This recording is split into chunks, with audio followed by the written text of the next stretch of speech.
Hi, welcome to After School Hours. You're here with Miranda Hogg, and Maria DeRosas. brought to you by Mr. Caldron's 21st Century Media class.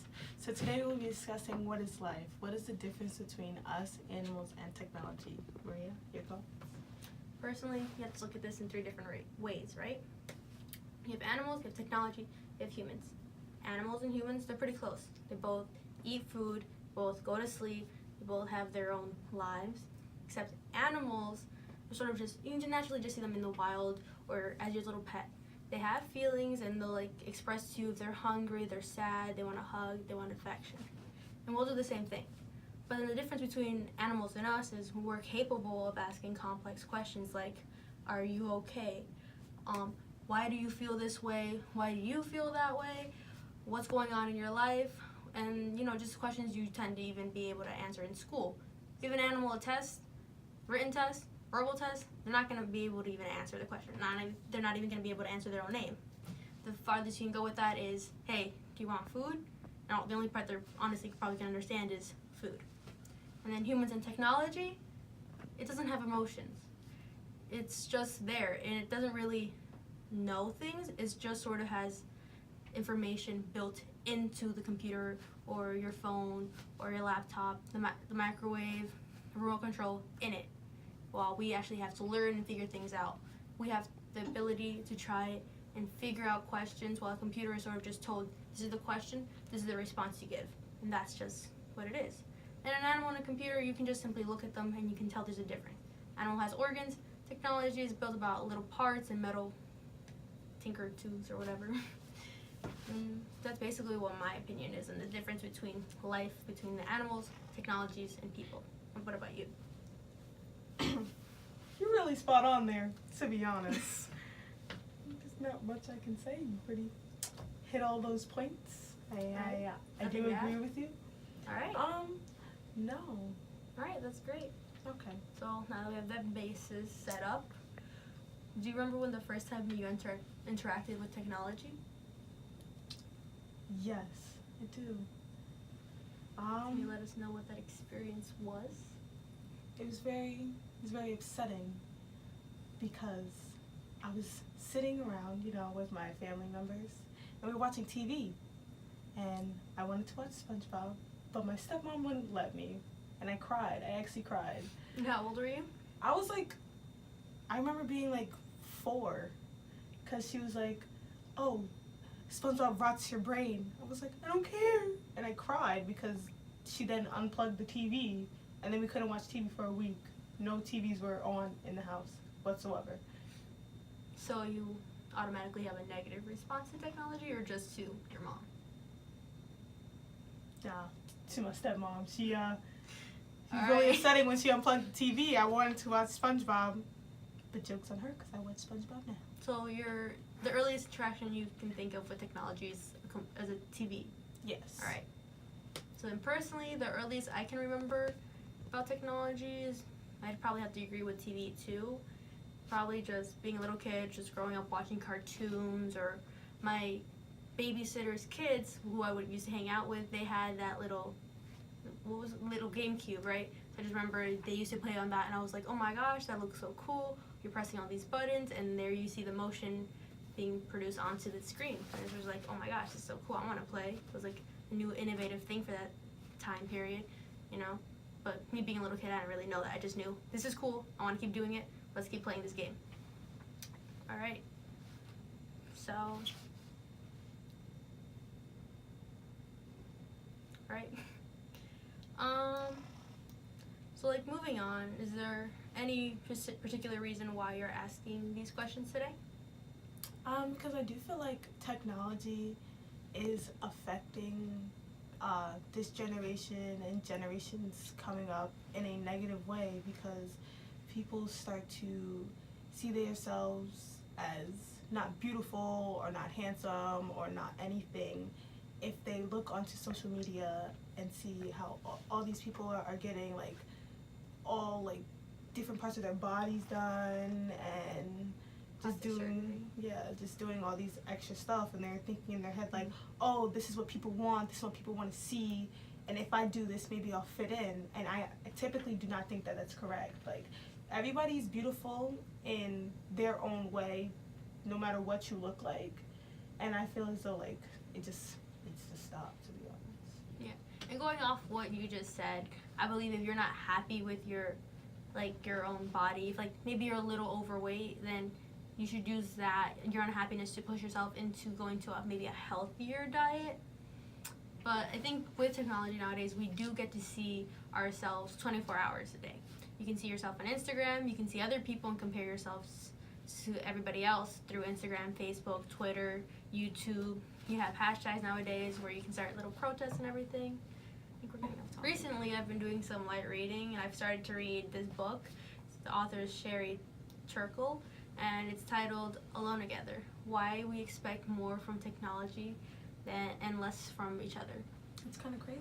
I've been reading the same book. Oh my gosh, wow. Mind blowing. It really is, isn't it? So, I do just want to give off a little quote from the book itself. I found this really interesting.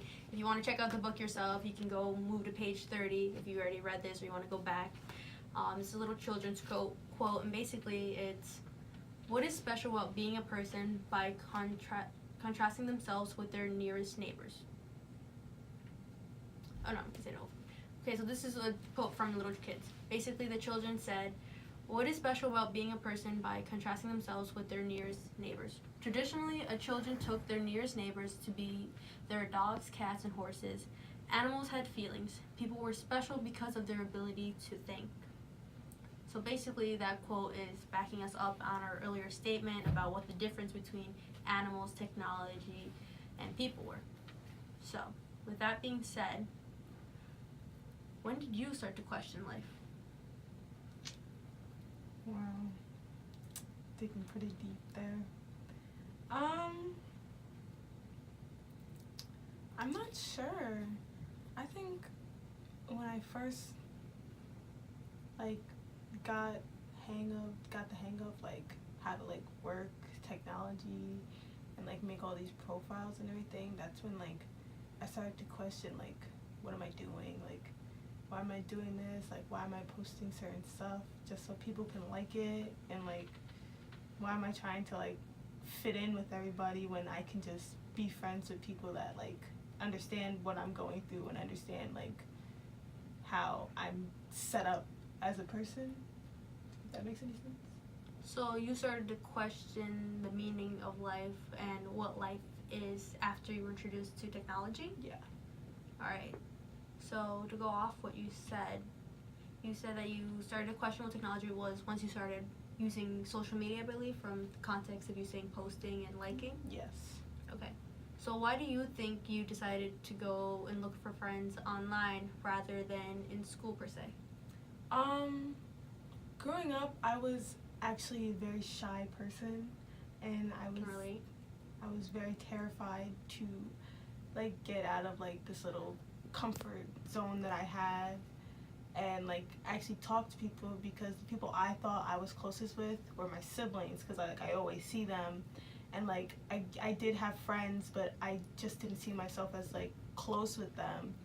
So when I went on to the internet and everything, I found people that I wasn't able to see, but I was able to interact with them and be able to talk to them about certain things that I didn't feel I could talk to with the friends I already had. I understand. So honestly, I thought it was a little interesting hearing you say that, because we personally have been friends since middle school, and from what I could see, I thought you were an outgoing person. Yeah. But I don't know everything about you, just like you don't know everything about me. So it's interesting to hear your perspective.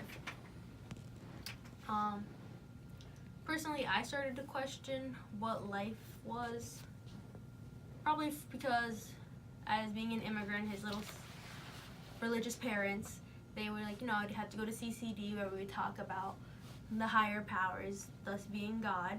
So simply from going there is when I began to question what life is, and my questions from what the earliest I can remember, being a little kid, weren't really what is life. It's it was more of what makes life and why does life exist. that's where my personal questions to the question of what is life.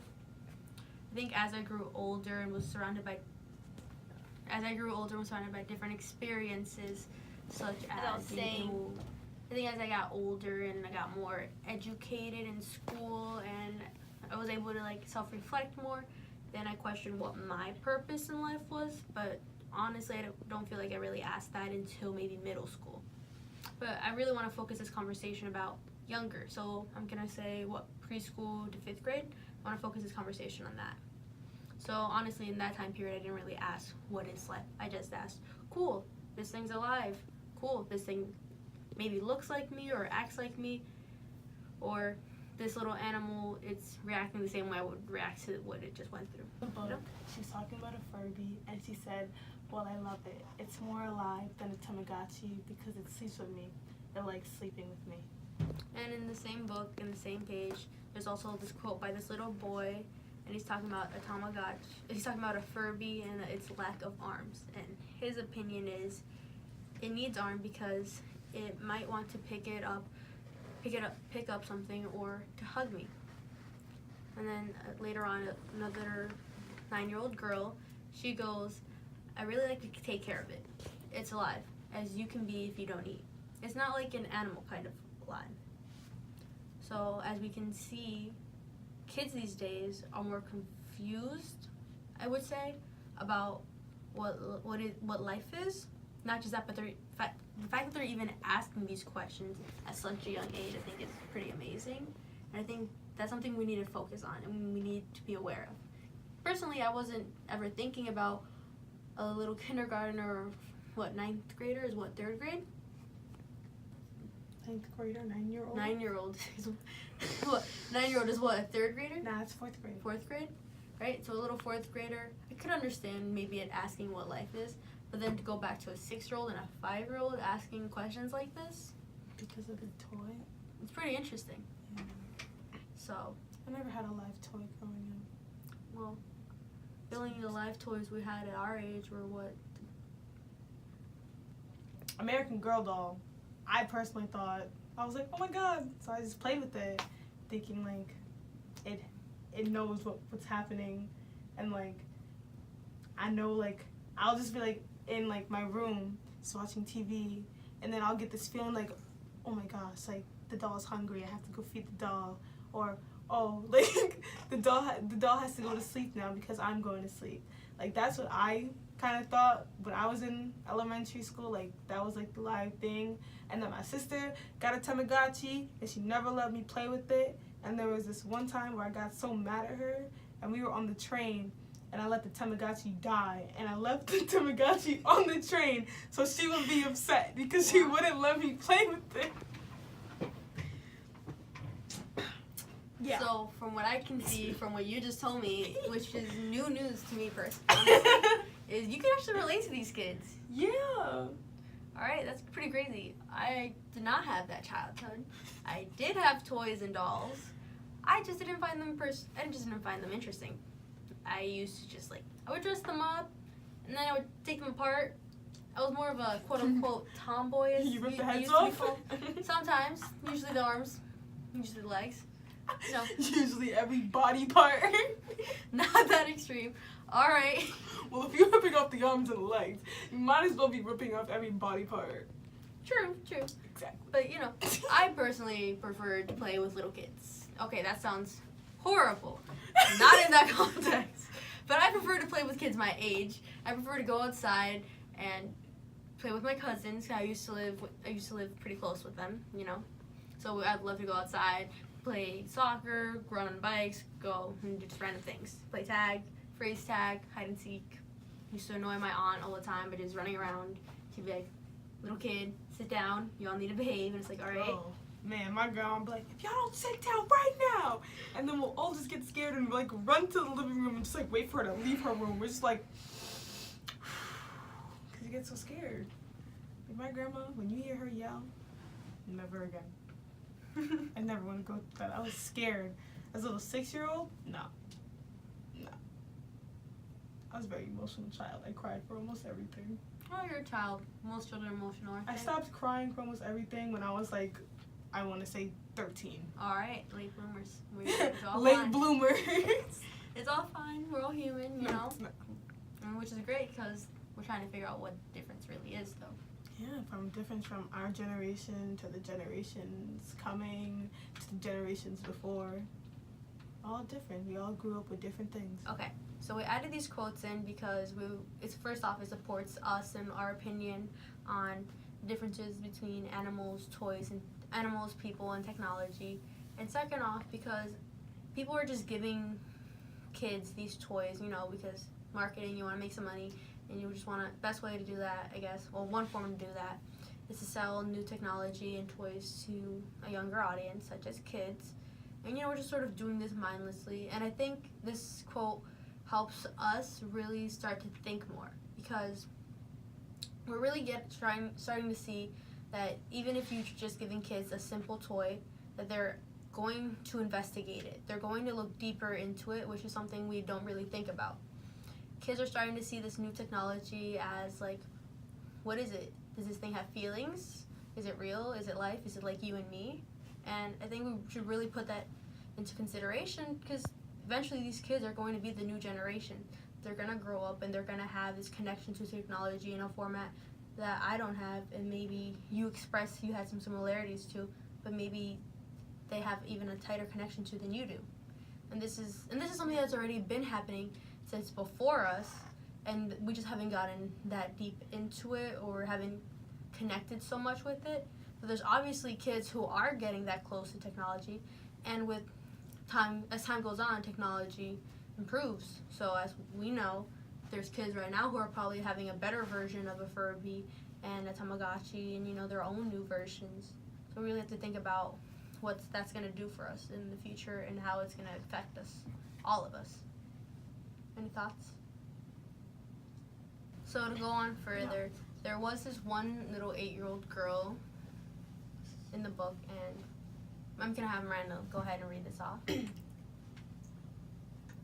One 8-year-old girl referred to mechanical life and human life as all the same stuff, just yucky computer, cytoplasm. Now, when children talk about computers, children talk about evolution as a cognition.